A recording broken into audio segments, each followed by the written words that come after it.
Have you ever seen the movie It's a Wonderful Life? Yeah. There's butterflies on the wall. No, I haven't. No, I haven't. That's a character flaw. You don't own me. Okay. Welcome back to The Aubservation. The Aubservation is powered by Cash App. When personal finance meets your funds and the stuff that matters, that's money, that's Cash App. And when you use my code Aubrey, you'll get $15 in free money if you're a new user and you sign up. So use my code. It makes this show go on. And terms apply, so use my code. Hoffman is here with me. David Hoffman, the co-host of Bankless, one of the largest crypto podcasts in the space. Maybe the largest, is it? It is, by download numbers, it's the number one for sure. Wow, what a flex. And Hoffman, I gotta know, since we give $15 in free money to our viewers, what is the best thing you've spent $15 on recently? Yeah. Thankfully, you underhanded me this question before we started recording. You can't tell the people. I never give anyone the questions. I gave David the It's a hard question, because what the hell, where does $15 take you these days? Inflation, man. It got me $5 here, $5 back home. I got $5 left. I did buy this a checkbook of Bankless stickers. And so it's a checkbook, and it feels like it's a, you pull off the sticker and it's a Bankless sticker. I thought that was pretty cool. That's cool. Yeah.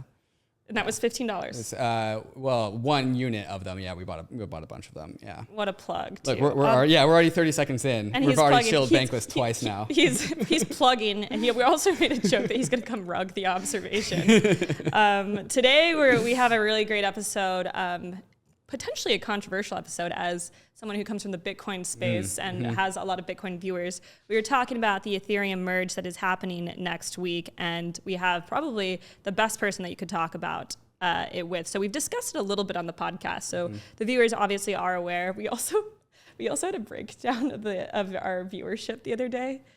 Breakdown? Of percentage of female to male. Oh. What would you guess? Well, just don't ask me what the Bankless breakdown is, because I'm sure it's worse. No, tell me, what's yours? On YouTube, which is, YouTube's already this is on YouTube. male. This is on YouTube. Yeah, I think we were 95% dudes. Yeah. Wait, are we 92? We were 92.3. Yeah, so you have as almost 2x more ladies listening to the Aubservation than Bankless. We're trying to turn that around. Not today, probably. No, just kidding. Okay, so we're gonna be talking about the merge. But before we talk about the merge, I want to go a little bit into your background. David actually just moved to New York recently. He was from in June. Yes. What do you think about it? So I already had a bunch of friends here, and that's why I moved. And so it was a really graceful landing into New York, where I feel like if people are moving to New York without friends, I do not envy those people. So it did not feel too crazy. Even though I've lived in cities all my life, I've definitely been a city kid. New York is a different level of city. It's you step out into it and oh man, there it is. Yeah. There's a reason why I went to Brooklyn, not Manhattan. A little bit red flag. A little bit more green space, a little bit more room for trees. But I just love it. It's somebody who I'm in front of my computer for 12 hours a day making content, and I step out of my apartment and they're my friends are at a restaurant or something, and having that time between work and play be compressed. I love. It's great. Well, also being from the Pacific Northwest, I feel like that's such an outdoorsy area, though it does rain a lot. Yeah, people think it rains a lot in Seattle. It's really gray in Seattle, but yeah, you're inside, not doing outside stuff for a significant part of the year, which is kind of sad because the people in Seattle are very outdoorsy people. Yeah, and it's just an interesting time to move to New York, quite frankly, as the city's not kind of doing well, So I feel like you came in at the bottom. Interesting, because some of my friends, when they told me I was moving to New York, they were like, "Yeah, David's buying the top of New York." The prices are up, rent's up, rent's crime is up. Yeah. I came from the innermost part of San Diego, though, so the cost comparison was about the same. All right, fine, fair. We'll see how you fare during the winter time, I guess. I've heard this line before. We'll have you come back. It's fine. But you did. When you were there, were you? We've talked about this before, but you were working with inpatient children and a mental. Yeah, so I majored in psychology, and so I wanted to become a clinical psychologist, following the first steps of my mother. Not actually. So I just found like a job that was related to mental health outside of college, the first job out of school, and it was in this child long-term inpatient program. So kids would fit like one of 3 criteria to be in this program. They're unsafe to themselves, as in like suicidal, they're like cutting themselves, just self-harm, that kind of stuff. They're unsafe to others, like some sort of conduct disorder, they're just like erratic, you can't really control them. And then the third is just like generally unfit to take care of themselves. So like this would be like people who are dissociative or like they're too schizophrenic to be able to take care of themselves. They'll put themselves into a dangerous situation and not realize it. So if you fit one of these 3 categories, then something happens that you discover, like the state discovers you because you did something, like something bad happened. So then the state then would give give custody over this child to this CLIP program, Child Long-Term Inpatient, and it would be like a mental health agency that kids would stay there for like 3 months to beyond 2 years, and some of the longer cases. Yeah, that was my first job. Wow. Yeah. And how long did you stay there? 2 years. Okay. Yeah, and which was significantly above average for the really? people that worked there. Yeah, the average was like 3 months. Yeah.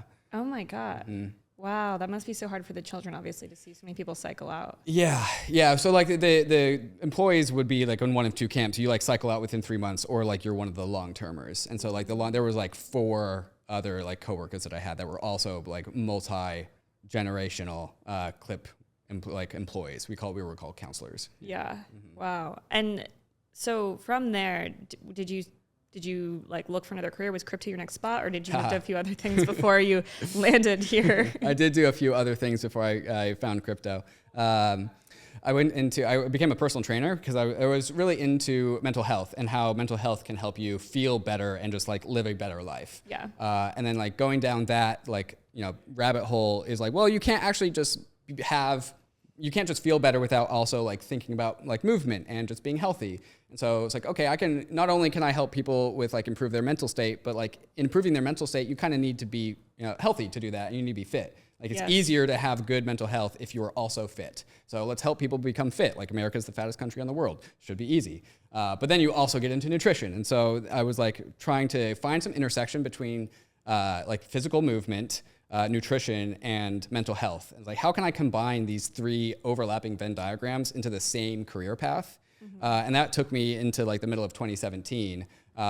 But crypto people will know 2017 was a very big year in crypto. And so while I'm studying for the GRE to go into physical therapy school to become a doctorate of physical therapy, the 2017 ICO mania happened. So like I'm trying to study for the GRE, but like instead I'm reading like white papers and like watching Vitalik YouTube videos and just going down the rabbit hole. And so like I had this fork in the road, right? Like, do I pursue crypto, or do I go through 12 more years of school? A metaphorical fork. Yeah. The normal fork in the road, yeah. So do I go down and like go through like 12 more years of school and a bunch of debt? Or do I go into this crypto thing, which is like brand new, no debt, is inherently an industry about money. And so like the ROI on crypto was just like off the charts. And also just like intellectually interesting, and that's what really mattered the most. Yeah. Wow. So back to the ICO thing. Hoffman, were you getting any ICOs? I only invested in one ICO during 2017. It's called SpankChain. Have you heard of it? Yes, of course. Of course, yeah. Of course. We'll leave that there. Okay, and so you were like, I'm ready to take the jump in. And so what was your first step, basically, of doing that? Producing content, yeah. I didn't really know what to do because, like, okay, I'm not a coder, so I felt like I was confined to having to learn how to code to make my way in this industry. Yeah. But there was this one day I just like was scrolling through Etherscan as one does, and just like observing the blockchain again as one does, and I just noticed something that was going on with like the volatility of the Ether price and like MakerDAO. Yeah. And so I put what I noticed into like a 500, 1,000 word like blog post that I thought like 50 people was gonna read. Yeah. And it turns out like 500 people read it. And like, that was my first like dopamine hit. It's like, ooh, that felt nice. Yeah. How can I get more of that? And like, I've been chasing that dopamine hit ever since. And so people are chasing that hit every day on crypto Twitter. Yeah. Hard. Damn. Okay. And then you were basically like, okay, let's move into Bankless. I want to create a podcast about getting people unbanked. There was a few more steps between that and Bankless, but yeah, if you really want to speed run it, yeah. You said it before I said it. It was too easy. I couldn't let it go. This is my show. This is why you don't give the person that comes on the notes ahead of time. Okay, but let's go a little bit into Bankless and the idea behind it. Obviously, getting people to become their own bank and become unbanked by the current financial system. And talk about that. Like you actually believe that people should do that. Yeah, fully. I mean, eventually, I think we should get there. Going bankless is a journey. You don't just like teleport to the end result. Like I still have a bank account. Like Bankless has a bank account. Like we have to pay our contractors. I got to pay rent. So yeah, Bankless has a bank account. Like disclaimer. Breaking. On the observation. Bankless has a bank account. Yeah. It's all going to zero.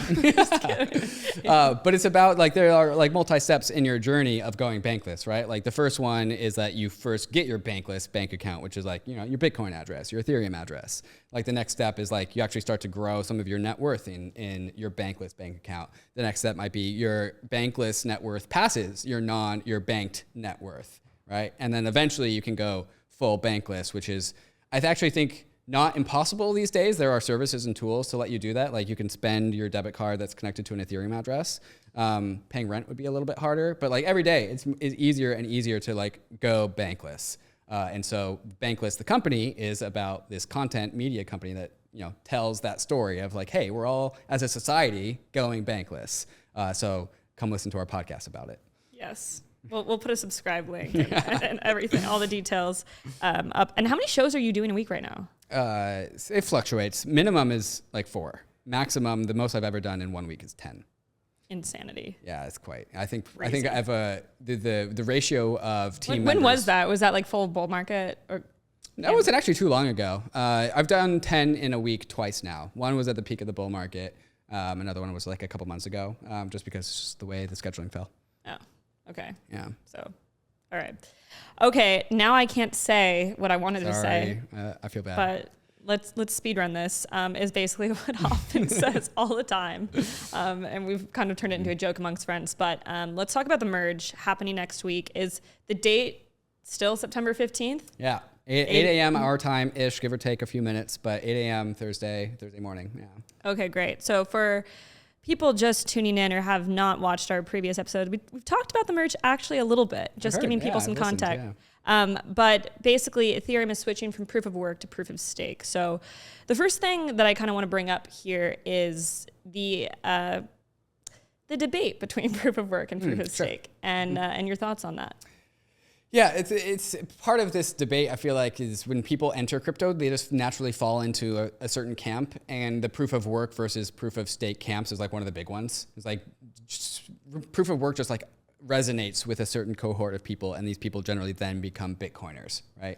Proof of stake. Do you think that they identify with a consensus mechanism first, and then I think they identify with a protocol first, and then they kind of rally behind? Yeah, it's like a little bit one and the same. Like the protocol and the consensus mechanism are like super aligned, right? So like if you like the if you like the 21 million unit hard cap, like you're probably also going to like proof of work. Yes. Yeah. So like these categories have a particular ethos about them. And I think really when you zoom out in the crypto space and you talk about what's really going on here, these are like political revolutions. Yes. And so like Bitcoin has a certain principles like indoctrinated into it. Yeah. Like hard cap, proof of work, easy to verify. Ethereum has different like principles instantiated in it, and it goes by that, and these kind of diverge. And so these are like political parties, and that's why everything's so tribal in the crypto space. Do you feel like there is a spectrum of people who identify with a certain protocol and their political identity? Because I feel like I've seen that yes and no, but I want to get your take on it. Yeah, I mean, it starts to get a little bit like looser, a little bit grayer, but yeah, like Bitcoiners generally are the more libertarian type. I think they lean conservative. I think they also lean like religious as well. And then the Ethereum people, Ethereans, whatever you want to call them, they're a little bit more like, so like the way that the founder of SpankChain, by the way, Amin Soleimani, had classified this. It's a very legitimate ICO despite the name.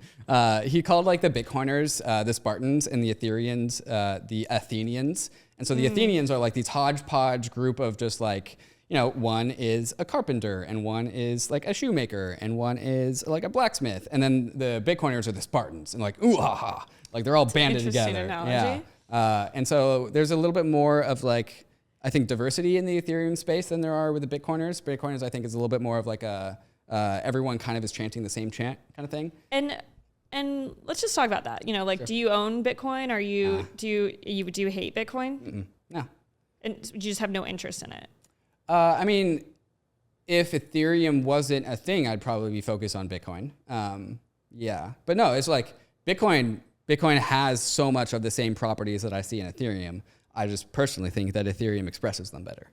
Okay. Examples. Property rights, I think, is a huge one. And Bitcoiners love property rights. And so like it's all about settlement insurances. And this is something that I think Ethereans and Bitcoiners definitely align on, especially versus the rest of the industry, is like emphasis on security, emphasis on property rights. And now like some Bitcoiners might listen to this and like, yeah, but Ethereum doesn't exude those properties. And that gets into the debate as to like, is proof of stake actually more secure of a consensus mechanism than proof of work? Bitcoiners will say no, Ethereans will say yes. But like if you take... Bitcoiners will say...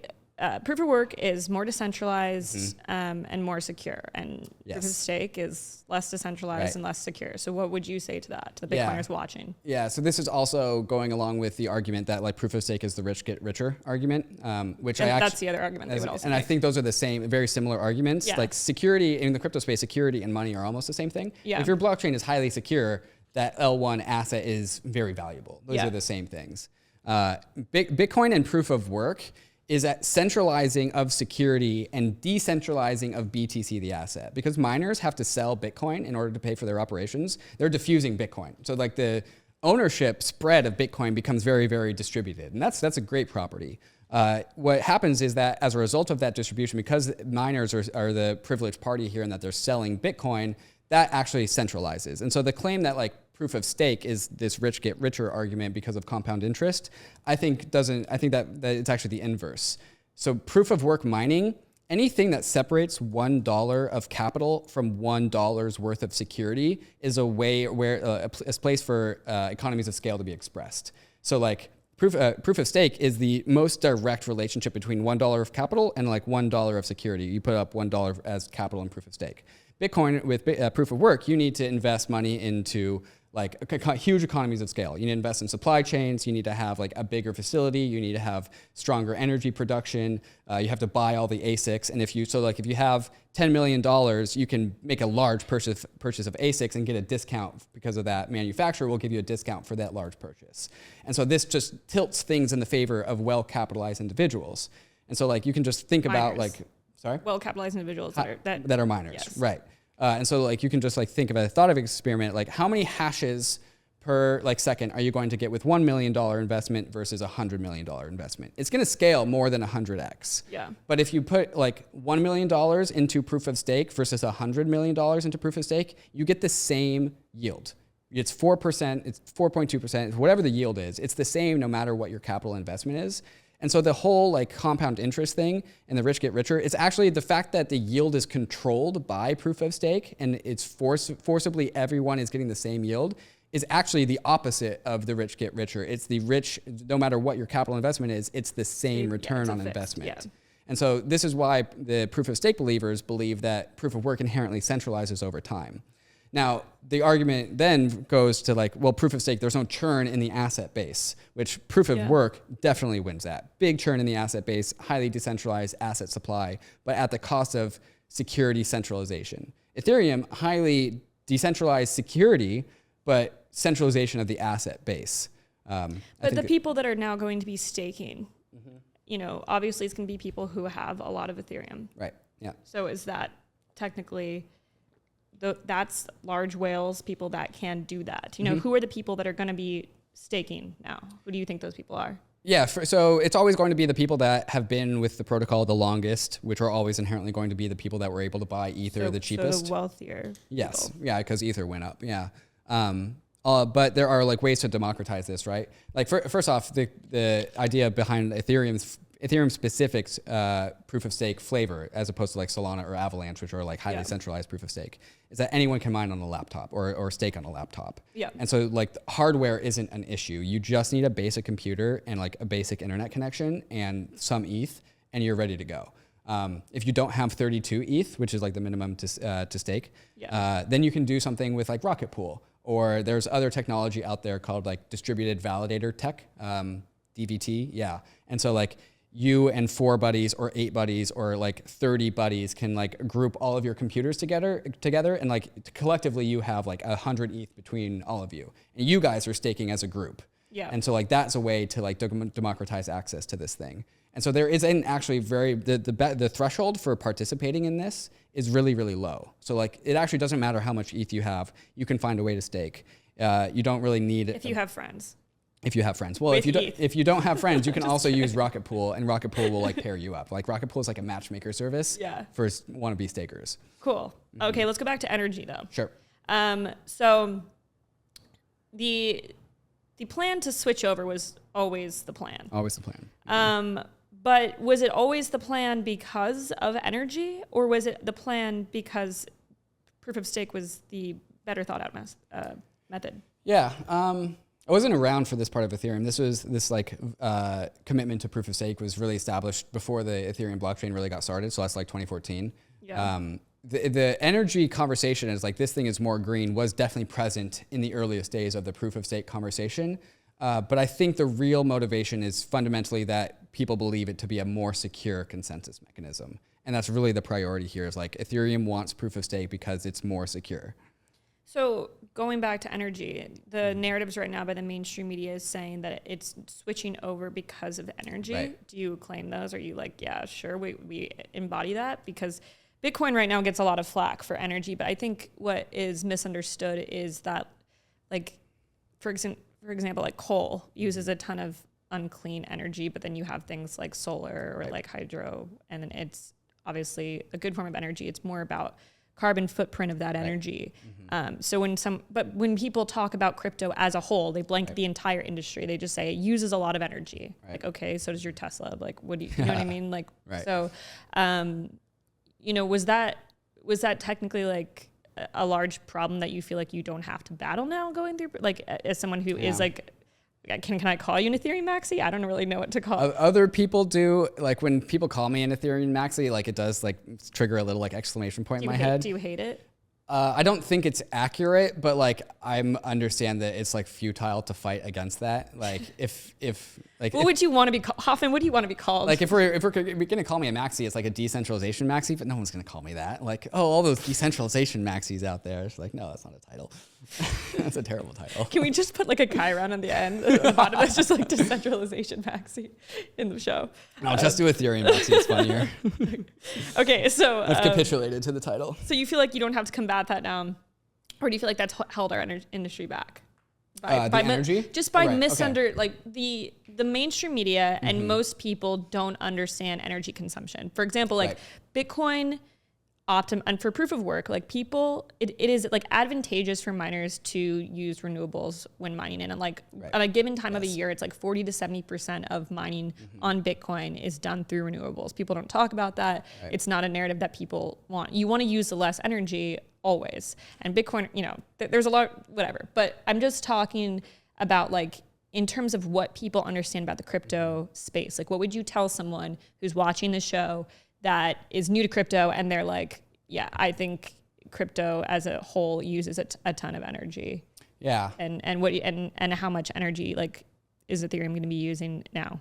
Relative? Ethereum is going to be using effectively like zero energy. It's not truly zero, but it's like a 99.99% reduction. Yeah. Right. And it's like it's basic. Like if you're watching a YouTube video, your computer's consuming as much electricity as like an Ethereum computer would.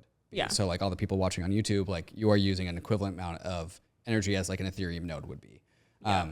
I think that the main debate or argument between Ethereum and Bitcoiners on like the energy thing is that like Bitcoiners are Bitcoin promotes green energy consumption, therefore good.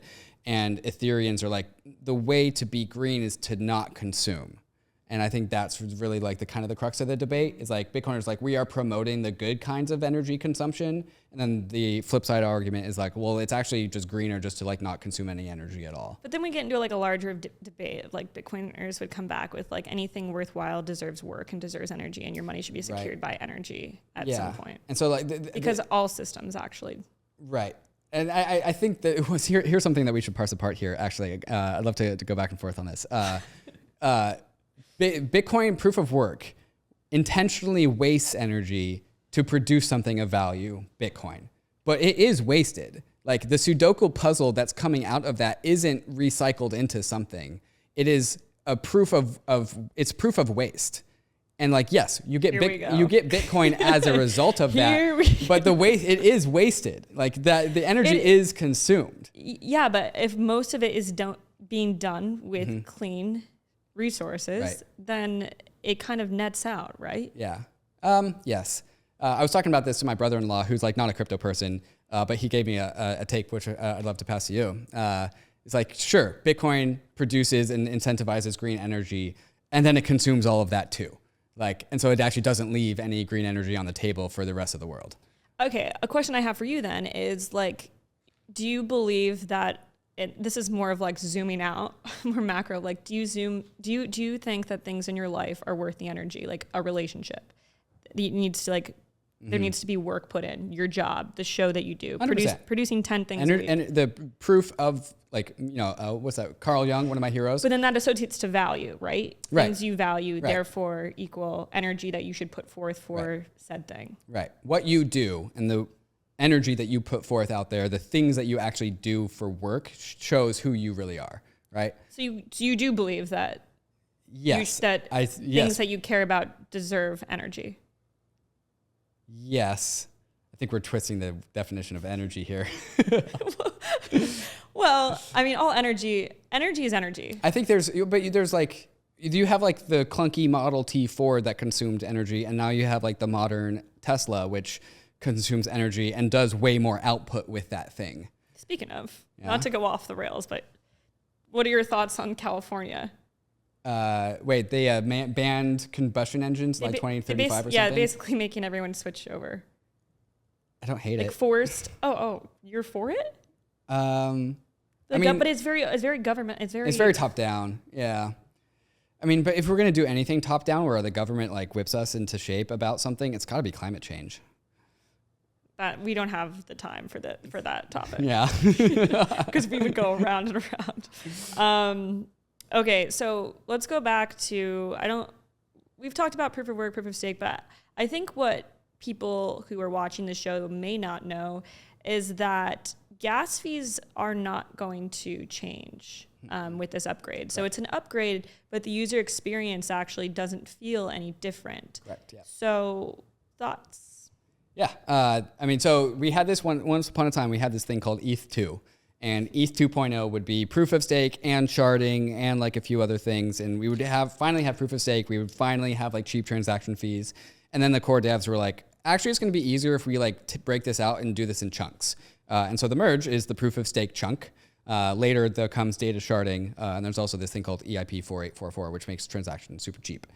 So this is proof of stake. Later comes transaction fee reduction. If it comes. And let's just tell the people at home, if you're watching, that there's no guarantee that the merge happens on the 15th, but Hoffman is pretty sure. I'll take the bet. If you want to make a bet right here, right now, I will 100% bet. What are we betting?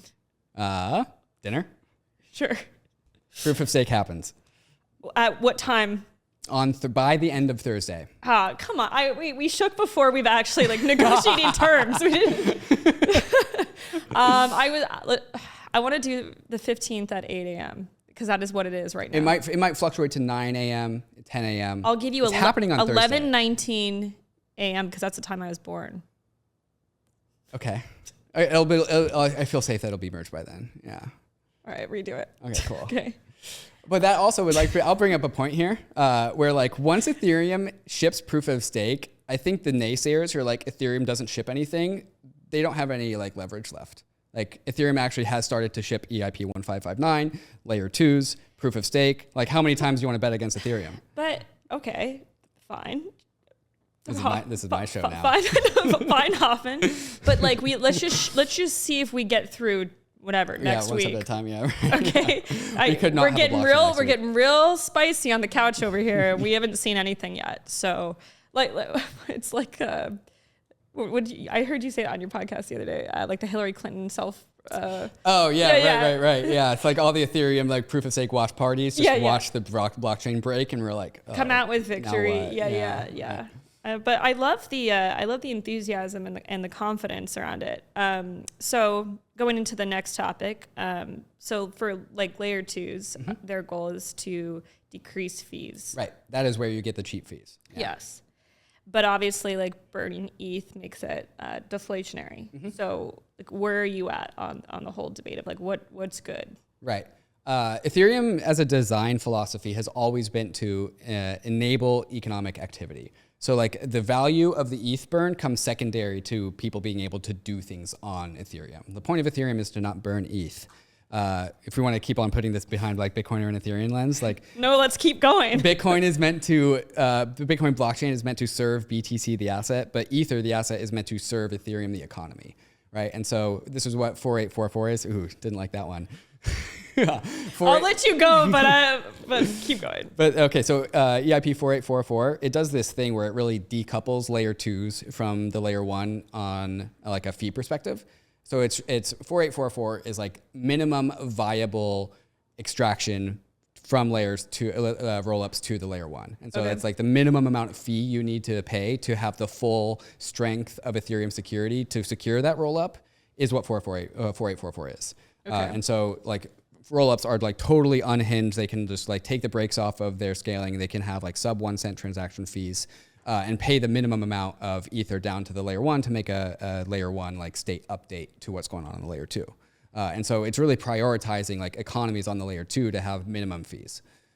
So you're not for the deflationary take then? I think Ether will be naturally deflationary anyways. But I am promoting. Why would it be? So we have like, one roll up, Optimism, and it has a bunch of economic activity and it submits like a layer one transaction every few minutes. And then you have another roll up, Arbitrum, and then ZK Sync, and then like a flourishing of layer two roll ups, like as many chains as you want. And these roll ups need to trade with each other. And so they got to send their assets and their NFTs down to the layer one so that they can like settle amongst each other, right? And so there's going to be enough basal level of activity on the Ethereum layer one that it's going to make it the Ether deflationary. We'll see. We'll see. Okay, so for everyone that was mining Ethereum, where are they going? The majority will have to turn off their hash power because there's just like not enough proof of work chains out there to support them. So there is a fork though. A proof of work. Allegedly, yeah. Yeah. You don't seem too excited about that, Hoffman. I don't think it's really going to be a thing. Like it's a Shelling point, and that's why people are talking about it. We should help people a little bit before we go into that. So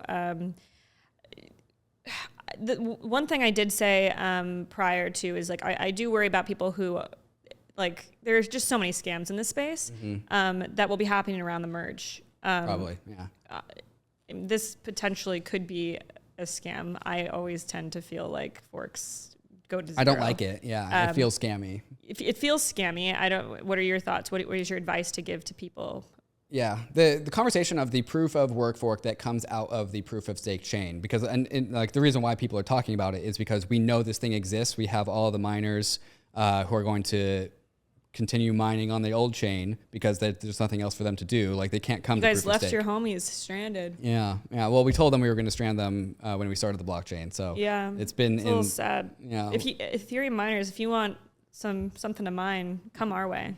Well, you can't mine Bitcoin with GPUs. I know, though. but they could start fresh. Start over. They have everything other than the ASICs. So like they actually do have like a shell of mining infrastructure that they could repurpose for Bitcoin mining. That is true. So come our way. Yeah. Maybe Bitcoin hash rate goes up. So like the fact that we've known that this proof of work fork is happening has created a Shelling point. Like people can talk about it, and like more people talk about it, and like, oh, like there's going to be a fork. Like people are going to get like double Ether. Oh, awesome, free money. Like the problem is for the average user, getting access to that other blockchain is going to be really hard because there's like all this infrastructure that they need to set up to access that other chain, right? They need to run their own node that pays attention to the old proof of work chain, not the new proof of stake chain. They need to configure their MetaMask to point to that next node. They need to like be set up in DeFi to like capitalize on this opportunity. And like some people are going to do this trade and they're going to be highly professionalized and they're going to do stuff on like blocks 1, 2, and 3. So under 1 minute post merge. And like, if you're a retail user who doesn't like know how to do that, like, no way that's happening. There's no way that's happening. You're fucked. Yeah. Okay. So back to people who are staking, there's a lockup period. I kind of went out of order of this flow. we got it because we got to so many other. Do want to talk about these things though. There is a lockup period if you are staking ETH on the Beacon chain. 6 months. Unknown. What do you think? Why? How do it? So it's just like throw some fucking ETH in here, and you never know when that can be liquid again. Yeah, that's right. Yeah, and this is what you guys want to get behind. 14 million ether in there, yeah. 14 million ethers worth, yeah. Okay, sure. so when that lockup period lifts, why not everyone dumping? If you are the type of person to stake your ether for an unknown amount of lockup period, so you could earn somewhere between 4 to 6% yield on that ether, are you also the same type of person who's going to dump that ether as soon as they can? Well, in the comments. If you are the type of person to dump that ether, you probably would have staked with Lido, which has been live ever since the Beacon chain was. And so you could have staked with Lido and had liquidity, and you would have been able to dump that. I think. So you think there will be no dump on this unforeseen time that no one knows? There certainly will. Like, people are going to want to sell because like ether did go up like 2 to 3 to 4x from like on the average price that people put it in at. And like overall, when you like prevent selling and then you enable selling, like some selling will happen. I don't think it's going to be a big deal. I think it's one of the more overstated things. We're gonna make a page called Freezing Cold Takes, where if things go a little dicey, we just want to run it back to the receipts that we have. I put all of the receipts out there from Bankless, POV Crypto, my first podcast, all my writing, all my tweets. But if something goes wrong with Ethereum, like all my receipts are there. Well, I love that. I actually respect that, though. Thank you. You know, have strong opinions, loosely held. No? You don't agree with that? Oh, no. Yes, but I don't hold the proof of stake. Well, depends on what you mean by loosely. If presented with new information. Oh, yeah, sure. Don't be stubborn enough to be like, fuck this. Yeah. Okay. Keep well, that was a segue. We just keep segueing on the show. Okay, so next question, moving a little bit off of the merge.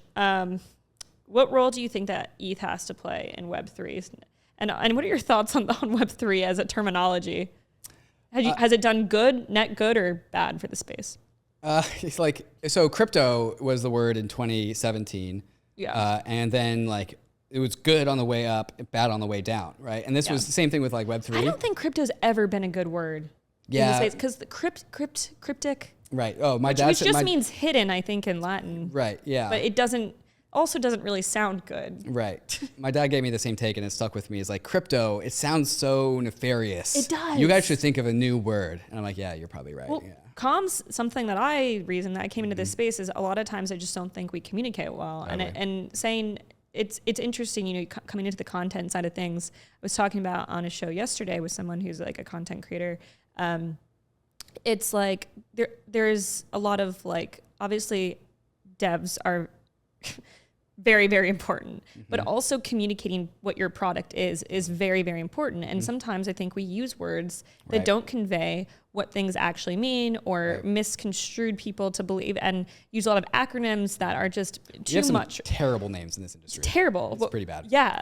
I don't know if Web3 was, I think that was a VC rebrand in my opinion. I don't know, you know, I think it made people understand that we're bridging into a new part of the internet, but your thoughts on it? Yeah, A16Z did actually put out like paid money for a poll to like see how Web3 term pulled. Yeah. But I think it was organically adopted, and then A16Z was like, yo, like Web3 polls really, really well. And that was like, put it on your deck. We'll add a zero. And that was like during the mania, right? And like then the 2022 crash happens, and then we ruined that word too. Yeah. Right. Yeah, so we ruined everything. We can't have anything nice. on the upside, it's great, and then like the grifters and the scam artists come and they taint everything, and they do what you say. It's like, oh, I'll put Web3 on my slide deck, not really knowing what it is, and then like, you know, I'll rug, and then they take that word and then they ruin it. Yeah, I guess.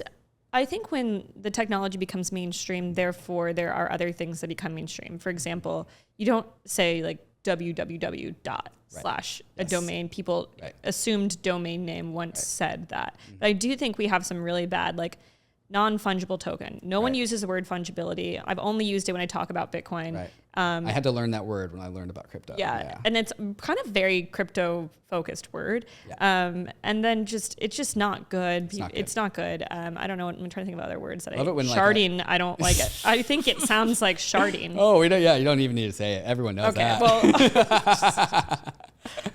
that's on your side. That's on you the don't have to deal with that. Yeah. What else? What else do I hate? Do you have anything else you hate? Oh, about crypto? No, words. Oh, words. I mean, like, it's like sometimes there's just so obvious when a project comes to market and it's like, oh, we are announcing our raise. Here's our project name. And it's like just weird as fuck. I think that's the NFTs. I'm allowed to swear, right? Yeah. We are tight. very open on this show. Do you like, not swear on Bankless? I strategically swear. Yeah. You do? Yeah, I got in trouble from it for listeners because I was swearing. I had a potty mouth. So like now I reserve like one good fuck for a weekly roll up. I have like one fuck per weekly roll up. But advertisers don't get mad about it. No, not yet. No. Okay, good. Yeah. And yeah, I don't know. People did get mad. My dad got a little upset about it. Yeah. Because I don't swear at home. They think I'm like this good Catholic girl. I guess not anymore. It's bad. Anyways. Bad on air. Yeah. Hoffman, we're going to play a game. Okay. You down? Okay. I will say that people that call me Hoffman, I haven't been called Hoffman as a first name since like college. And it's always been like... Do you hate it? Or do you like it? No. It's just like, it's like people call me David and then they get to know me. And then for some reason, like it just collapses down to I kind of switch. I like a little bit of both. You never know what you're going to get. Never let them know your next move. Yeah, that's right. Yeah. Okay, so we're going to play a word association game. Okay. It's the first word that pops into your head when you hear this word. Okay? Okay. We did not give him these ahead of time, like we did earlier. So that would break the game. It's game breaking. Yes. Okay, here we go. Tornado Cash. Privacy. The Merge. Happy. Why do you sound evil? You literally sound evil. New York. Oh fuck! Oh, I thought about happy again. Busy. DeFi. Strong. Lightning. Cash. Bitcoin. Cash. This is the worst word association. Satoshi. Nakamoto. Oh, that's not allowed. Oh, I'm terrible at this. This is for someone who did like is a psychology. Yeah, I was gonna make the jokes like, oh, this is my game, but that's just not how it works. Community. Management. You're just like putting in what a phrase is. Can you blame me? Freedom. Oh God, America. Like it's called word association for a reason. What do you associate with the word community? Salmon. I'm literally cream cheese. I knew you were gonna say that. We'll just cap it there. This did not pan out the way I wanted it to be. Hard eject. All right, we got to close out the show on the biggest flex I think I've ever gotten in an Instagram DM from Hoffman. I've been taking up chess. Backup story. I've been taking up chess. Actually, I was playing a lot with my dad. Chess is tight. I have a chess set in the corner. Chess is tight. It's great. I love it. I'm reading the Bobby Fischer Teaches You How to Play Chess book. I've gone to the chess forum. I'm really getting into it. I'm not throwing that around. But anyway, so I've been posting about it on my Instagram story, and Hoffman goes, did you know I beat Vitalik in chess? We need that story to close out the show. I didn't even ask it, actually. I was just like, that's sick. Yeah, the story behind that, it was in the middle of COVID. And so me and some people in a Discord were just doing late night Zoom sessions because we couldn't hang out with people in real life because it was like quarantine time. Yeah. And somebody passed the Zoom link to Vitalik. So Vitalik came in and we were playing chess. And Vitalik was like you in his like chess journey of like, I'm also learning chess. And so we started just doing a round robin of just like who plays who. But I was streaming it, but we didn't want to stream our conversations because we were being like degens and didn't want that to be public. So I was streaming the chess board.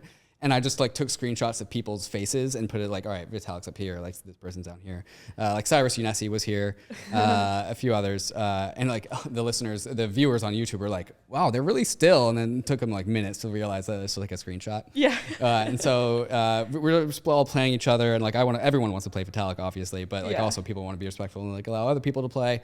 But eventually, was he doing okay? And He was pretty good. Yeah. Like pretty before, good. when he was playing other people, or was other people beating him, or? Yeah. So like it was me, Cyrus Unessi, Kevin Owaki, Vitalik, and like a few others. Yeah. Kevin Owaki's really good. Really? Yeah. Better than you? Yeah. Yeah. He tends to beat me.